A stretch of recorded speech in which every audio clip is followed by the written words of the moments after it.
to get back to the matchup itself, Mark, look, the Chargers allow 5.7 yards per carry as last in football. The Niners, consequently, on defense, have allowed 86 rushing yards per game. That's the best in football. So you got the best rushing defense against the worst rushing defense. The Chargers are going to have to beat you through the air in all likelihood, while the Niners are probably going to have to pound the rock with Christian McCaffrey, Deebo Samuel, hoping to get Elijah Mitchell back on Sunday. This is going to be interesting, and two contrasting styles on offense, Mark. And I just wonder, how exactly the Niners are going to try and distribute the touches. To me, I want to see them attack on the ground until the Chargers show you that it's not going to work, until they stop you. If they're giving up 6 yards a carry, to me, it's got to be McCaffrey, Deebo, Mitchell, maybe. Everyone has to get touches. And if it's going to be a 50 rushing attempt type game for the Niners, then so be it. Yeah, I mean, if they struggle to run the ball, then it's tough for the 49ers. I mean, they're going to have to. You mentioned the numbers, on either side. The Niners should have success against a porous run defense for the Chargers, who are dealing with a lot of injuries of their own. And then, the Niners should be able to slow down the run game of the Chargers. However, when you look at some of the numbers, what's interesting is you look at maybe, the specific stat here. Most receptions by a running back in the NFL this year. Number one is Austin Eckler, 60, far and away number one.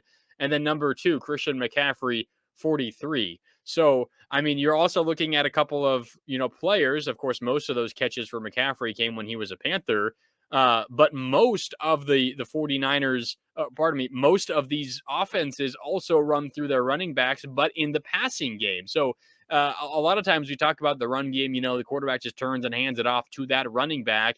And then, you deal with what you got. But now in the modern NFL, you sometimes have kind of an extension of that running game, the short passing game. And you have two of the best, probably the best, catching, receiving running backs in the NFL in this matchup, Austin Eckler against Christian McCaffrey. And there's a good chance that maybe whichever side has more success turning those short catches by their running backs, and you can include Deebo Samuel in that for the 49ers, into long gains, that could be a decider in this game as well. Yeah, and I also think defensively, the Niners certainly have an advantage. I mean, they're getting healthier on defense, but just overall, the Chargers just don't have as many bodies. Their free agent splash this summer, J.C. Jackson, has not really panned out. He's on season-ending IR at this point, but even before then, he was not the corner he was in New England. He broke his kneecap a couple of weeks ago. He's out for the season. Joey Bosa went down against Jacksonville with a groin injury. Unfortunately, he will not get to play against his brother, Nick Bosa, on Sunday Night Football. I mean, the Chargers, of course, are missing the offensive weapons we mentioned, but their starting left tackle, who was an all-pro last season, Rashawn Slater, is done for the year with a torn bicep. There's just not a whole lot of healthy bodies on the Chargers side, and they actually just ended up waiving their former first-round pick, Jerry Tillery, who's a defensive lineman. So they're kind of in disarray at this point. It just seems like a bad matchup for the Chargers and a great one for the 49ers. And that's why, for the first time against, I don't want to say a quality team right now, I think the Chargers are going to be better than they are currently in, say, 10 weeks when they get a little bit healthier. But this is the first chance, Mark, for the 49ers to pick up what I would consider to be a marquee victory. I mean, looking at Seattle in week 2, they're not the same team they are now. I know they beat them pretty handedly. The Rams, as we've talked about, looking back, are not what we thought they would be at all. And division opponents are also a little bit different for the 49ers. I can't consider Carolina a great victory, even though they've been playing better football as of late. This chance on Sunday Night Football is the first opportunity for the 49ers to put their foot on an opponent, step on their neck, and say, you are banged up. It does not matter. We are not going to allow a single breath for you to take in this game in which you think you are going to win. And I'm not saying if they don't win by 20 points that it is, an absolute disaster for the 49ers, but in a marquee setting against a quality opponent with maybe the best quarterback you've faced so far this season, this is an opportunity for the 49ers on national television to put a a PSA out to the rest of the league that they are contenders for not just the division, not just the conference, but the Super Bowl. And now this is when the conversation begins to roll a little bit more if the 49ers can take care of business. Well, yeah, and they need it. I mean, obviously, winning by a wide margin would be phenomenal. Sending a message to the league and maybe proving something to yourself as well. But just at a baseline, the Niners need a win. I mean, right now they're a game and a half behind Seattle for first place in the NFC West. 6-3 is Seattle. They're 2-1 in the division as well. That only lost to the 49ers. Meanwhile, of course, San Francisco is 4-4 and undefeated in NFC West play. The Niners will know the result, of course, of that Seattle game when they play Tampa in Germany early on Sunday on the West Coast. The kickoff is 6:30 Sunday, Seattle and Tampa. Niners are certainly Tom Brady fans this week as they hope they can knock off the Seahawks. But win or lose for Seattle, the Niners need a win to pick up some ground in that NFC West. I still think there's a lot of confidence in the Niners building among Niner fans and a lot of belief, I think, in football fans in general. I think Vegas still favors the 49ers to win the NFC West, but at some point you're going to have to make up that ground, and this week could be a really good opportunity. Perhaps the Bucs are starting to turn things around. That's probably a tough matchup for Seattle in Germany. A gigantic stage for a relatively young team against the most experienced quarterback in NFL history.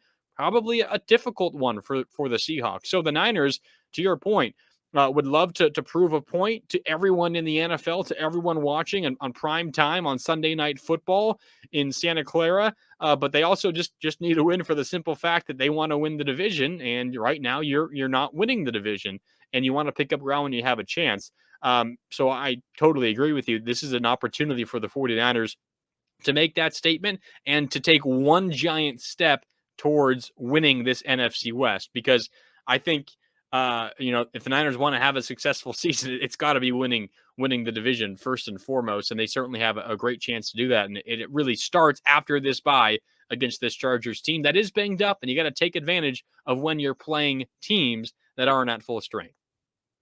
No, that's absolutely right. You cannot play down to your competition. You have to hopefully maintain a level of consistency that the Niners have found at times, but has sort of struggled. I mean, the first half of this, I don't want to say you got to throw it out, but I mean, look, you have a new quarterback after week 2. The first 3 games, 4 games, to me, and especially with the trade deadline now adding McCaffrey, this hopefully should be a game where we get a sense of the 49ers identity for the rest of the season. I mean, coming off the bye, that's where you should hopefully be, is getting healthier, and establishing what kind of team this 2022 Niners is going to be. So with that, Mark, let's get to our predictions. I gave mine out earlier in the episode, so I'll largely toss it to you, but I think the 49ers take care of business at home. I think it's 30-20. I mean, I'll take the 49ers. I think it's going to be a high-scoring game. I know the 49ers put up 31 last week. I just don't think that the Chargers' defense is all that impressive. They don't really do a good job in the red zone against teams. They give up a lot of points. They score about 23 per game. They're pretty middle of the pack there. But the Chargers have been involved outside of last week in some shootouts, and I think that the Niners do enough to put up points early, play from the lead, run the ball, capitalize hopefully in the red zone, and they end up winning handily 30-20. 30-20 49ers. I have the same victor. I'm going the 49ers 27-19. Kind of a strange point total for the Chargers, 19 points. I think there's some, weird stuff that happens early in the game, and ultimately the Chargers, they get within 8 points. Hopefully they get the ball back and they can get a 2-point conversion at the end to tie it, but they ultimately can't do it. 27-19 is my final score prediction. 49ers come out on top, improve to 5-4, get a big win at home on Sunday Night Football. This is a Niners team, despite the fact that they got blown out against the Kansas City Chiefs, have been really, really good at home. I'm very confident that this is a win for the 49ers. I think that the line placed by Vegas, you can see it if you're watching on YouTube, SF -7 and the over-under set at 45. I think those are pretty good, right on the numbers. Again, I have the Niners winning by 8 and the over just barely hitting by a point. So if you're betting on the game, I think it's going to be a sweat, but the Niners probably come out on top. I'm fairly confident in that one. Well, we'll find out. By the way, Mark, I believe my last 4 predictions have been wrong. So hopefully, Uh-oh. the fact we're on the right side, hopefully you can get me right, is what I'm saying.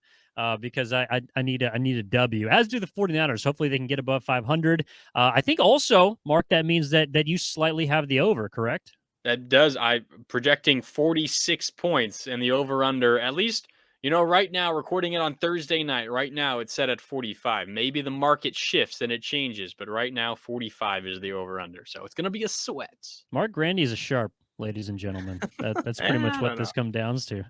You got him winning by 8 points and hitting the over by a point. So we shall see. But I'll be at the game. I'm looking forward to going, Mark, and getting down to Levi's for the first time this season, pardon me, and looking forward to hopefully a competitive match in which the 49ers kind of differentiate themselves from the rest. But it'll be Yeah. an uphill battle with your boy from Oregon and Justin Herbert. Yeah, I also think quickly. I know we got to get out of here in a minute. I also think you can't overlook the fact that this is a Niner team coming off of a bye. I know we've talked about it, but just how much that helps. I know the Chargers had their bye the week prior, so they're relatively fresh. At least the guys that are playing, of course, they are more banged up than the 49ers. But that bye certainly helps for the 49ers leading into this one. But yeah, should be a fun one.